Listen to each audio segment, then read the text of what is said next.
Kung feeling mo lost and stuck ka sa simulation na to, hindi ikaw ang problema. Tinatago lang sa'yo yung secret kung paano manalo sa game of life. Kaya dito, ituturo ko sa'yo. Let's say, ikaw to.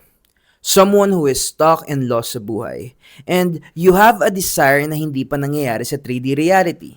Siguro yun yung makapag-quit ka sa trabaho mo, makahanap ka ng magmamahal sa'yo, or gumaling ka sa sakit. Kung hindi pa nagre-reflect sa 3D reality mo yun, ibig sabihin, you're not making a decision. Dahil ganito ang tatlong rules ng game of life. Rule number 1, every time you make a decision out of love, you get a point. Rule number 2, every time you make a decision out of fear, you lose a point.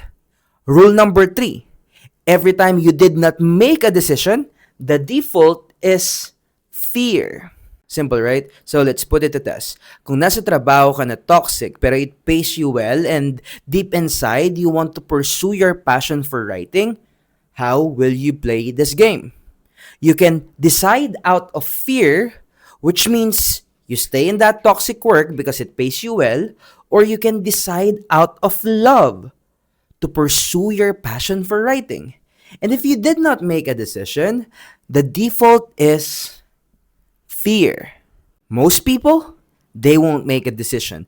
At yun ang reason bakit nila nasasabing stuck sila. So ito yung zoom in perspective ng game of life. Kung makikita mo, love and fear. So every time you choose love, you win a point. Every time you choose fear, you lose a point. Every time you did not make a decision, you will feel stuck and then you will default into fear. Ito yung zoom in and ito naman yung zoom out perspective. Kung makikita mo, maraming iba't ibang circles. Lahat sila either love or fear and ikaw to. At para malaro mo itong game of life, kailangan mo ng token. Alam mo yung sa Quantum or World of Fun, ganon, and yung token is yung awareness of being. Without the awareness of being, you can't play this game. Dahil habang buhay mong aakalain na ang tanging reality ay ang 3D reality that is governed by the senses. Pero since you started to develop your awareness of being, let's start to play the game of life. Every day nagigising ka, you're making a decision. From micro decisions such as what thoughts you entertain to macro decisions such as quitting your job. Regardless kung malaki or maliit yung decision mo in life, in the game of life, it is registered as 1 point.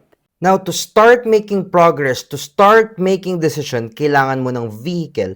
And that vehicle is this boat, and that is made of imagination, which is the sail, and then the faith, which is the actual boat.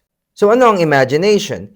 Imagination is simply your ability to see the end state without being limited by reason or logic. Faith is your unwavering belief that whatever you see through your imagination is done. So, you started the game, eto ka, meron kang token, awareness of being, you started the game at merong mga times na nagme-make ka ng decision out of fear. And meron din mga times na nagme-make ka ng decision out of love. Every time you do that, umiilaw to na color green, yung love.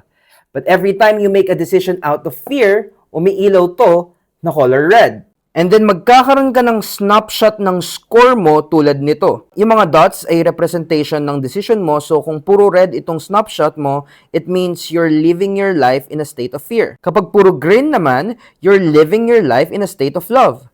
At itong snapshot ng score mo ang magmi-mirror sa physical reality mo. Ngayon, naturo ko na sa inyo how to win the game of life. Let me teach you on how to lose the game of life. Una, maniwala ka na ang tanging katotohanan na yung 3D reality lang. Pangalawa, maniwala ka na ang pera, pagmamahal at good health na gusto mo ay makukuha mo sa 3D reality lang. Pangatlo, sisihin mo ang ibang tao, events, past, at current environment mo sa kung anumang state of consciousness mo ngayon.